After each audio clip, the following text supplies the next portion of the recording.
అందరికీ నమస్కారం అండి. మొన్న అమర్నాథ్ గారు ఒక మాట అమ్మడం జరిగింది. మా మేడం గారిని, పొంగల్పూడి అంటే హోమ్ మినిస్టర్ గారిని. చాలా దురదృష్టకరం.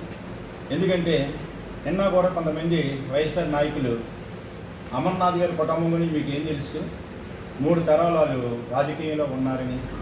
ఓకే, వాళ్ళ తాతగారు ఎమ్మెల్యే అవ్వచ్చు, వాళ్ళ నాన్నగారు మినిస్టర్ అవ్వచ్చు, తర్వాత ఈయన అమ్మని మినిస్టర్ అవ్వచ్చు, మేము కాదంటారు. అంటే వాళ్ళు మినిస్టర్లు అయ్యారనేసి 3 తరాలు రాజకీయం ఉన్నదనేసి ఒక దళిత ఆడపడుచు మీద ఇష్టం వచ్చిన మాట్లాడతారండి. అంటే మాట్లాడితే సరిపోతుంది అనుకుంటున్నారా?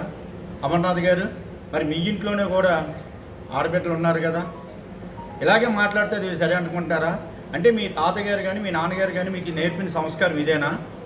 ఈ విధంగానే నేర్పారా? ఒకసారి మీరు అర్థం చేసుకోండి.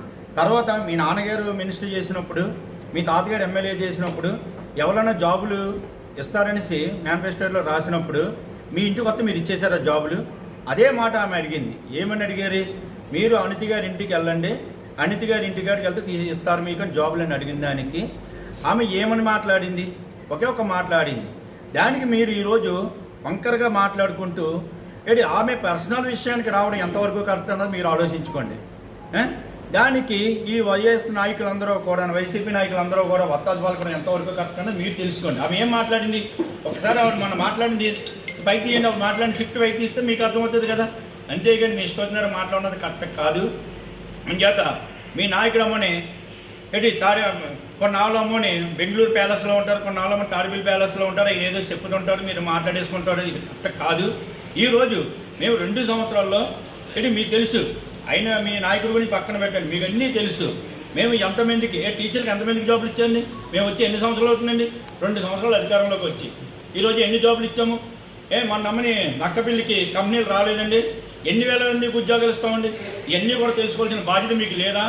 మీ నాయకులు ఏదో చెప్పేస్తుంటే మీరు ఏదో ప్రెస్ మీట్లు ఇచ్చేసి మాట్లాడినది అది కరెక్ట్ కాదు. లోకల్ నాయకులకి కూడాను, లోకల్ నాయకులు కూడా తెలుసుకోవాలి. ఎన్ని రోడ్లు వేసాము, ఎంత డెవలప్ చేసాము అన్నది కూడా మీకు అన్నీ తెలుసు. కాబట్టి మీరు అన్నీ అర్థం చేసుకొని మీరు ప్రెస్ మీట్ చెప్తే బాగుంటుంది. అంతేగాని మిమ్మల్ని జనాలు మర్చిపోతున్నారు అనేసి ఈ విధంగా కూర్చొని ప్రెస్ మీట్ ఇవ్వడం అన్నది కరెక్ట్ కాదు. ఈ అలవాటు మానుకుంటే గతంలో బాగుంటుంది. లేదంటే మాత్రం మీరు అంటే మా వాళ్ళు ఏదో చెప్తున్నారు 11 సీట్లు కాదు కదా, మేము ఇంట్లోంచి బయటకు వచ్చే స్థాయి కూడా ఉండదని నేను తెలియజేస్తున్నాను.